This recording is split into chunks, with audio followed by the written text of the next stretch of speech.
Alright, hello everyone. Today we're going to be playing Deception Dive by Rustam and More. This is actually a really cool level, and I remember when it came out back in the day, I was really young and I really wanted this to be my first extreme demon, but I never got around to it. As always, I'm going to go through Deception Dive and give you guys some tips and tricks on how to beat it. The first half of Deception Dive isn't really that hard. Together, the first half of this level is pretty much a low-end insane demon. This very beginning over here is honestly like a hard demon. It really isn't that hard at the beginning. You'll see though that the difficulty definitely does ramp up in the later parts of the level. But yeah, if you're looking around, you'll see that a lot of this looks like a hard demon, maybe even a medium demon, but I don't know. Right here, this part's really fun, but also really easy. It's a really cool part. I really do like Zenthic Alpha's part. All right, the first actual tip I will give is at this ship part, where once you reach this yellow gravity portal, you only have to click once. I would recommend just doing that so that the click pattern doesn't get too awkward for you, because you really do want the beginning of this level to be very consistent. And the one thing I will recommend for this UFO part is to click once you reach the blue portal. You'll always make it to the cube portal. The first difficulty spike in the first half comes from this part, Rustam's part. Honestly, it's still not even really that bad. Once you learn it, you should have it down consistently. And this wave right here, you really just have to learn your own click pattern. As I always say, don't really ever spam, because spam is very inconsistent. Just try to control your clicking. All right, now we're at the drop. The drop is where it becomes pretty much an insane demon. This gameplay, I will definitely recommend practicing this part a lot though, just because, you know, if you die here, it's pretty annoying because you're like a minute into the level and you don't want to die that late into it. And you don't want to die 1 minute into the level because the hard parts of the level are like a minute 30. So it's just pretty annoying if you don't get there a lot. One thing I will say is make sure you hit this black orb as early as possible, or else it'll fuck up your alignment for that timing right there. It's really annoying when that timing gets messed up. So just make sure you hit that black orb really early. All right, this is one of the harder parts of the drop. You really want to practice this part a lot because it's really awkward. Right here, there is a correction slope, I would say. Make sure you just click once in this straight fly. Don't overclick because that may screw you over. The click pattern I would do for this part is I would hit this pink orb 3 times right here. And then I'd click 2 times at this yellow portal and then click late on the blue portal. It's a really good click pattern. I'd recommend it. All right, this duel, it's really strange, but it's not really that hard. What you do is you just hold after this first click, and then as soon as your top cube jumps, just let go.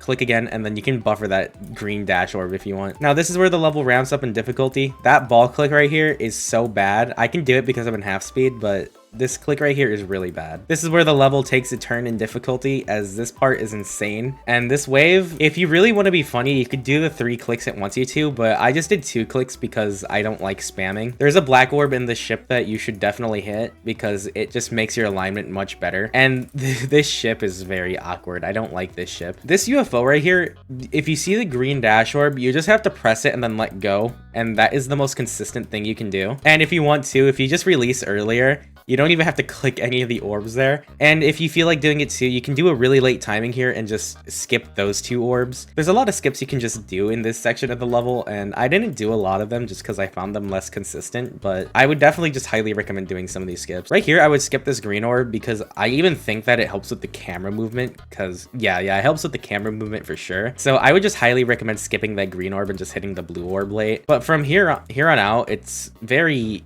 easy. Alright, that was Deception Dive. I'll save my opinions in Deception Dive for the end of the level, but I would only recommend this level if you're fine with unbalanced levels and if you like XL levels. For now though, that's all I have to say.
Oh my god, let's go! I repeat it!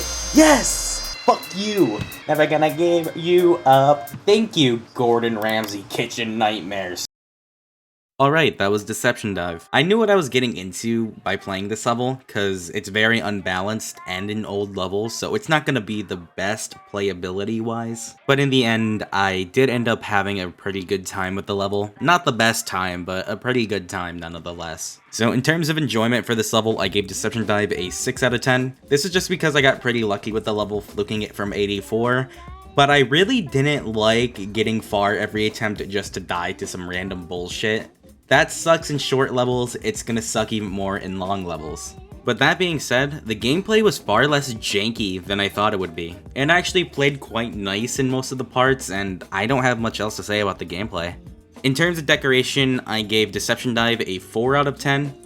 The decoration's really inconsistent, and personally, I'm not a fan of inconsistent decoration. Every part looked different, which, depending on the person you are, that could be good or bad. It makes the part more recognizable, but for me, it just makes the level feel like a clusterfuck, so I didn't really enjoy it that much. Other than that though, that was Deception Dive. Thank you guys for watching, and have a good day.